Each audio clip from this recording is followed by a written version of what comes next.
Milwaukee, Wisconsin, is a small women's school that does not use grades. Kathleen O'Brien is the chief academic officer. She says letter grades do not effectively document learning or provide good direction to students. She says even at big schools, there are classes small enough to give evaluations. But she says the American university system is not organized to accept this kind of change. We will talk more about grades next week. But first, let us know how you feel about grades. You can submit comments on this story and find earlier reports in our Foreign Student Series at voaspecialenglish.com. And that's the VOA Special English Education Report.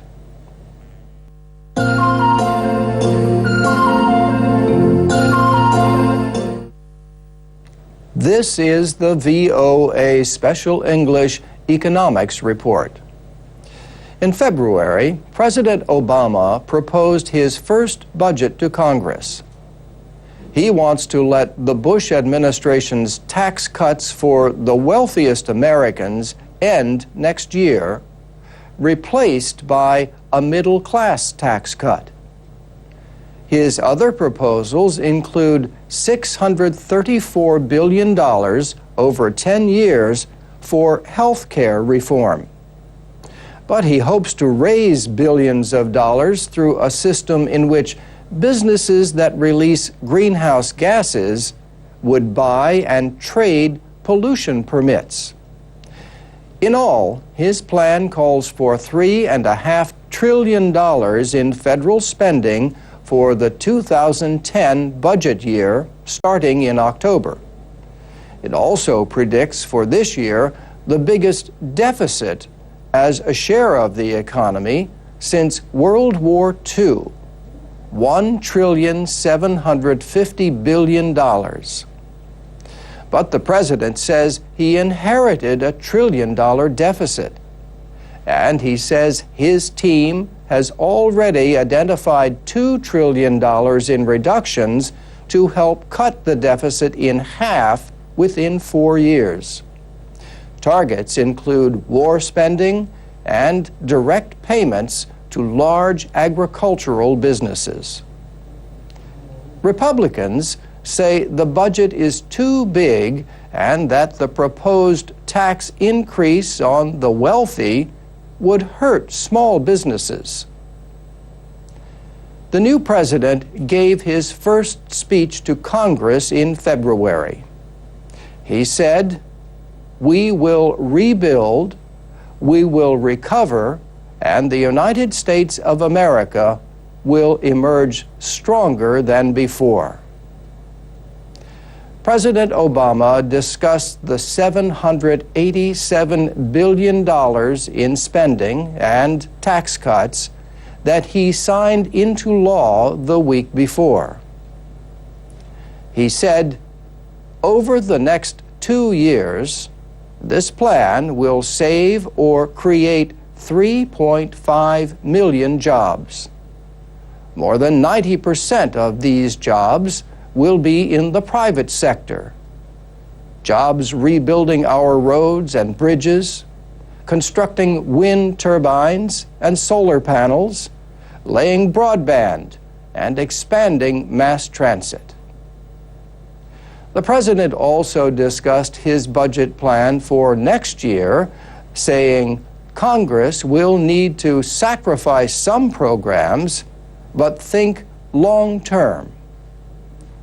To answer for the opposition, the Republicans chose Bobby Jindal.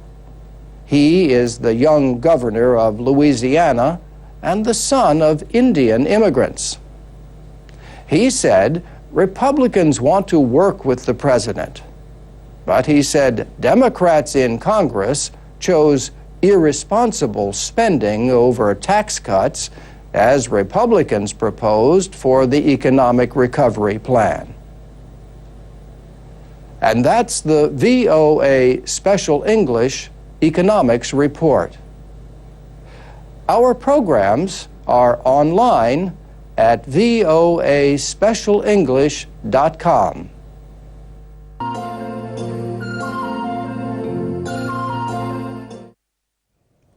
This is the VOA Special English Development Report. A researcher says 343,000 AIDS deaths in South Africa in the last 10 years could have been prevented. Nicole Natras blames the former government of Thabo Mbeki for delays in providing antiretroviral drugs. She directs the AIDS and Society Research Unit at the University of Cape Town School of Economics. Her study is in the journal African Affairs. She says the former president and his health minister scared people away from the drugs which suppress HIV. The former president claimed they were unsafe and ineffective. HIV is the virus that causes AIDS. A new study in the journal Nature has shown some hopeful results from an experimental gel that might protect women from HIV. The gel is made from glycerol monolaurate. The substance is commonly added to food products to protect against harmful microbes. Scientists at the University of Minnesota and the National Cancer Institute in the United States tested the gel on female monkeys. The study used an animal form of HIV. More studies are needed to know if the gel could work for humans. In Kenya, a project aims to educate girls about HIV prevention while helping them stay in school during their monthly periods. Girls from poor families can miss up to a week of school each month because they do not have enough money for supplies. So a group called America Share worked with the Johnson & Johnson Company to produce washable sanitary napkins.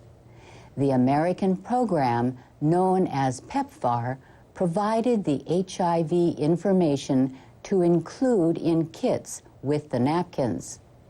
PEPFAR is the President's emergency plan for AIDS relief.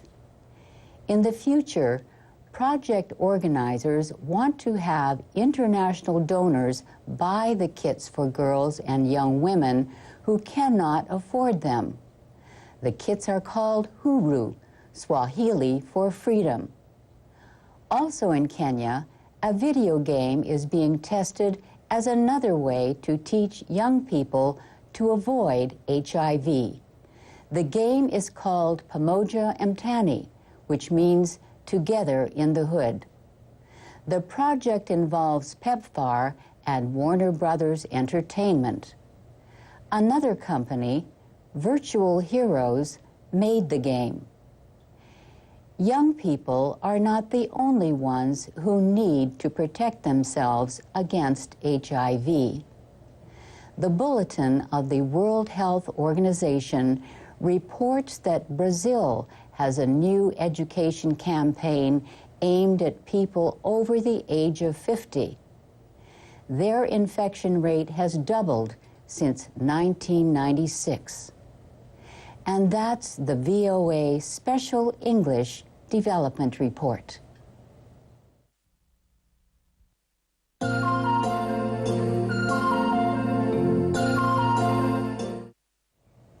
This is the VOA Special English Agriculture Report. Today, we talk about tomatoes. Tomatoes are generally easy to grow. Experts at the University of Illinois Extension suggest you start seeds indoors if the ground is still cold. For best results with the least risk, plant when the soil is warm, soon after the frost-free date for your area. Be prepared to cover early plantings during the night if there is still a risk of freeze. Black plastic mulch can help keep them warm. Better to wait until the soil is warm to use organic mulch. When transplanting, use starter fertilizer. Small plants called dwarfs may be placed 1/3 of a meter apart in rows. If you grow staked plants, set the sticks in the ground about 1/2 meter apart. Some larger varieties of tomatoes may need about 1 meter between plants and at least 1.5 meters between rows. The idea is to leave enough space for harvesting. Work the soil to remove weeds, but do not work the soil too deeply or you could damage the tomato plants. Water the plants regularly during long, dry periods. Give them plenty of water. Plants in containers may need water daily, or even more than once a day. Some gardeners train tomato plants to grow on cages or trellises. Whatever you choose, make sure the supports are tall enough. Most modern tomato plants grow about 1 meter tall. Others reach almost 2 meters. Experts at Purdue University Extension in Indiana say tomatoes started from seed take 45 to 90 days until harvest. The average air temperature should be about 24 degrees Celsius. In that case, you can pick the tomatoes when they are firm and fully colored. But if the weather is very hot, pick the tomatoes every day or two. Let them soften and develop their full color indoors. There was a time when people thought tomatoes were poisonous. In fact, they are just the opposite. Tomatoes are good for you. But are they a fruit or a vegetable? Technically, a tomato is a fruit, the fruit of the tomato plant. As the experts at AskOxford.com explain, true fruits are developed from the ovary in the base of the flower and contain the seeds of the plant, though cultivated forms may be seedless. But some fruits, including tomatoes, may be called vegetables because they are used in savory foods instead of sweet cooking. And that's the VOA Special English Agriculture Report. For more advice about growing vegetables, go to voaspecialenglish.com.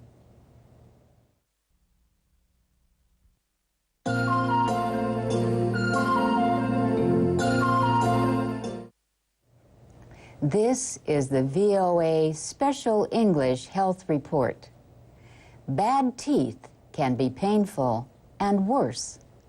They can even be deadly. Infections of the gums and teeth can release bacteria into the blood system. Those bacteria can increase the chances of a heart attack or stroke and worsen the effects of other diseases. And adults are not the only ones at risk.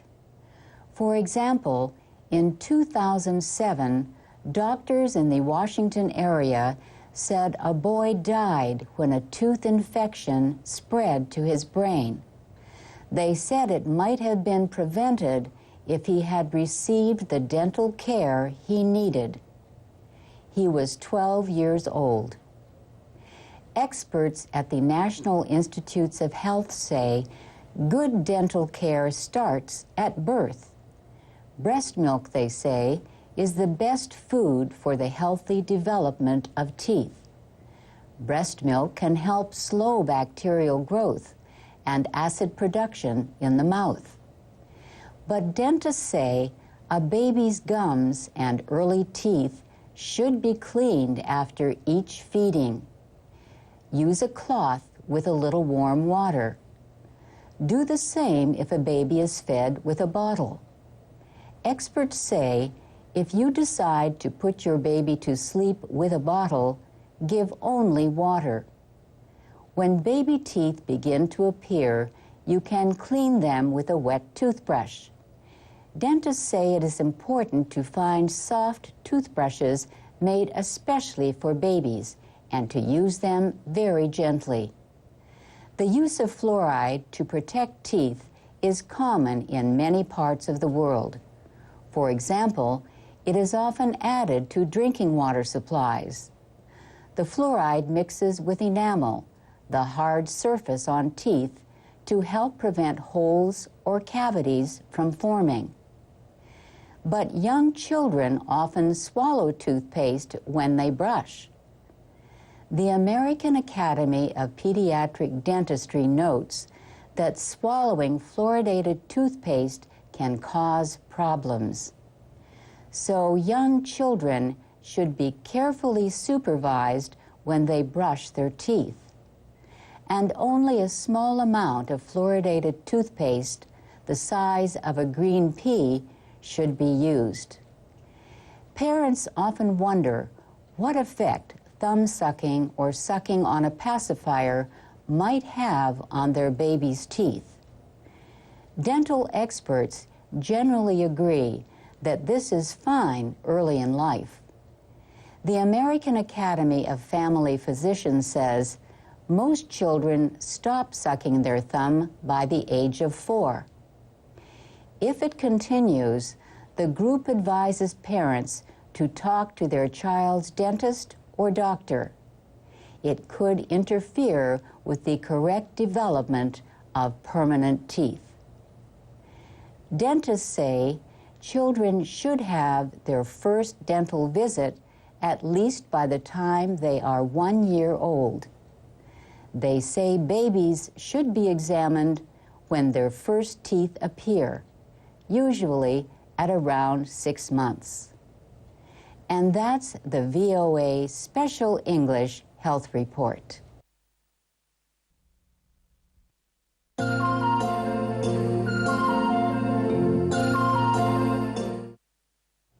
This is the VOA Special English Education Report.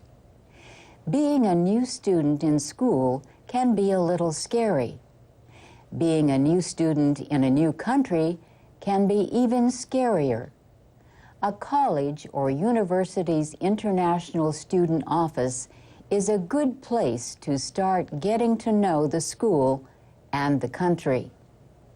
This week, in our Foreign Student Series, we talk about support services for international students in the United States. Our example is the University of Southern California in Los Angeles. USC has had the most international students of any American college or university for the past 7 years. So says the Institution of International Education in New York. USC's Office of International Services says the number of students this year is about 7,500. The University of Southern California has more than 35,000 students total. The Office of International Services helps explain student life at the university. It also organizes programs to help foreign students feel more at ease in their new surroundings. For example, there are trips to explore the Los Angeles area. Most American colleges and universities have a similar office that helps international students. These offices look for ways to get students involved in school life and make American friends. Their job is not always easy. International students often want to spend their free time with friends